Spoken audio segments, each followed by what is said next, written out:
I made a ROM hack of Pokemon Leaf Green that replaces Bulbasaur with Chikorita as the starter. Why? Well, Chikorita might be the most hated starter Pokemon of all time. And with its announcement in Legends ZA, I am sick and tired of the slander. Chikorita isn't actually bad, and the hate is mostly due to its terrible matchup against the gym leaders in Elite Four of Johto. And so in this video, we're going to be beating Pokemon Leaf Green with Chikorita. Our two goals are to see how Chikorita compares to Bulbasaur and determine whether it's actually bad or really just a victim of Johto. Now, starting our journey in choosing Chikorita, the rival goes with Charmander. And for this fight, things go fine, but when we get to the champion fight, we'll come to see why Charizard is an even bigger issue for grass types than you might think. The first issue that we actually see with Chikorita comes from what I would have assumed would be its biggest strength: mono grass typing. See, as we were making our way through Viridian Forest, Chikorita hit possibly the most embarrassing roadblock of all time: a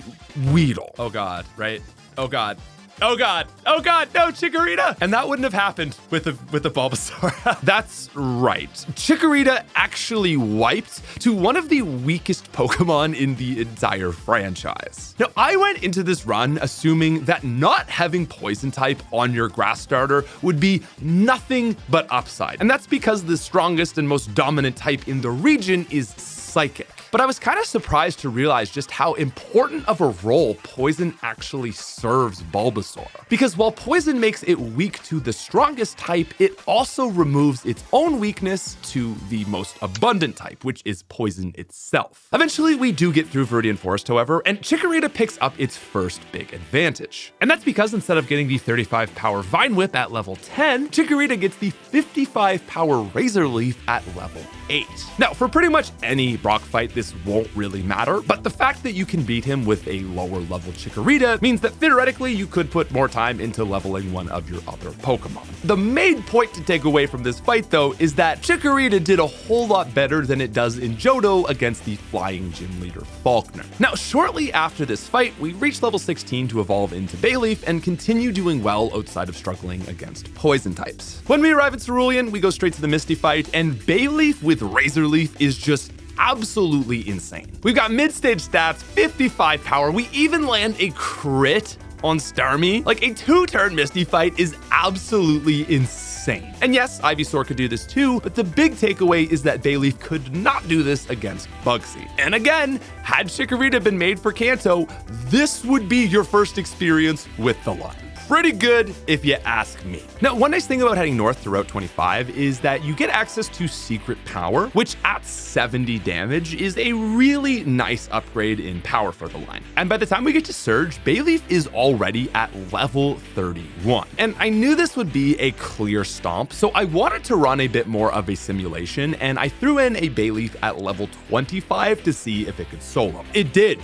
It did.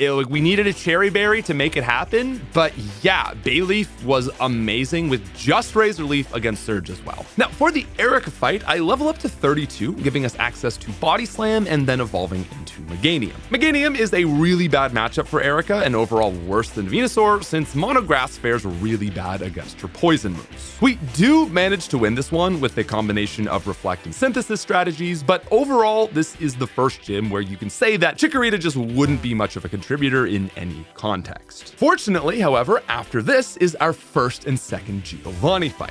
Giovanni is great for Chikorita because he gives you not one, but 3 major fights against a ground type user. And so before getting into Chikorita's terrible late game, the big fights in the Rocket Hideout and Silphco are another area where the line shines. And the good times don't end just yet, because we actually decide to take on Sabrina next. And this is probably the one case where Meganium just strictly outclasses Venusaur. Since Meganium isn't a poison type, its bulk allows it to tank hits even without Light Screen. And since Sabrina's Pokemon just have such low defenses, Meganium's Body Slam crumples her Pokemon in half. So sure, the back half of this is about to get brutal, but I just want to highlight that Meganium is amazing for the 2 hardest gym leaders in Kanto. Koga, however, is where things start to fall apart. Everything here knows the poison move, and because Earth Earthquake was moved from Silphco in Gen 1 to Gym 8 in the remakes, there's no big damage moves we can do. Even at level 50, we have to get lucky to win while using our Reflect, Synthesis, and Body Slam. And so if we extrapolate this into the context of a normal playthrough with other team members, yeah, Meganium is just doing absolutely nothing here. And Blaine is arguably even worse. Here we have Meganium doing basically the exact same thing, except with Light Screen instead of Reflect. The fight is especially brutal though, because both Blaine's lead and Ace have Intimidate, so our Body Slam does next to nothing. To win this one, we actually had to give Meganium the leftovers, which gave it enough extra HP to dance with Arcanine for long enough to Paraproc and take it down.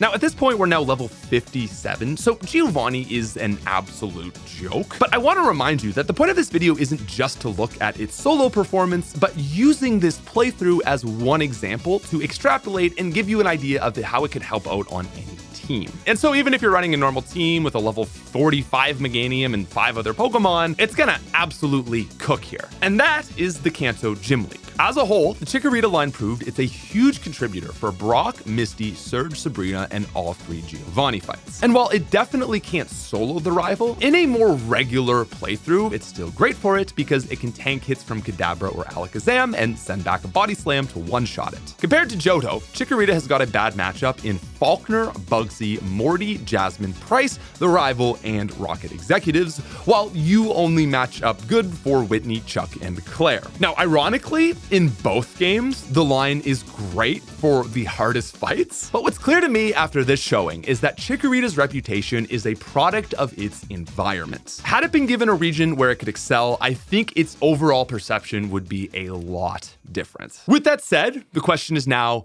how does Chikorita fare against the league? Well, against Lorelei, it's pretty bad. It can easily deal with Cloyster since it doesn't know any ice moves, and we were even able to beat her on our first try with Light Screen strats and a lucky crit, but in the context of a normal playthrough, this obviously translates into a pretty bad matchup overall. Now, Meganium is actually really helpful for Bruno since it has awesome bulk to eat fighting hits and one-shot both his Onix. But I mean, it's also Bruno where you can just pick up a Tentacruel off the side of the road and like throw it at him and win, so it's not really that impressive. As for Agatha, this is the fight that broke my soul. First, Meganium's Razor Leaf is awful against everything being poison, and it also can't rely on Body Slam since she has 3 ghost types. And you may have been wondering what I've been doing holding on to the Earthquake TM, but unfortunately it's not useful here either because 3 of her Pokemon have Levitate. This fight took probably half an hour of just fishing for perfect RNG, relying on landing Iron Tails on a double-teamed Gengar, dodging Hypnosis, Poison, and stat-lowering moves while hoping for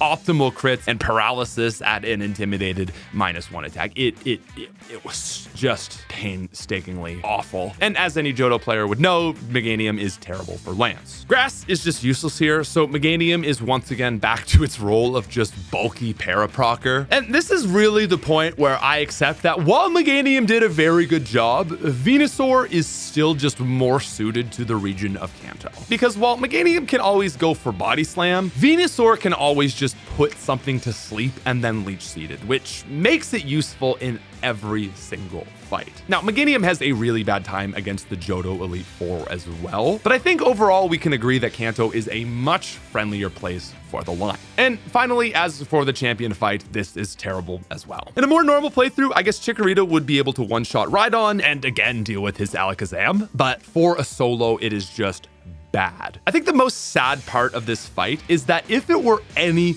other game, Meganium could use Earthquake against the Fire starter and in some cases maybe even one-shot it. But because Charizard is part flying, it's the one time where a starter is actually immune to ground moves. Now, we ultimately managed to beat Blue with some very lucky crits and beat the game. And while it's clear the line wasn't made for soloing, I hope this video at least convinced you that Chikorita is way better than people give it credit for. Thank you so much for watching. Please subscribe.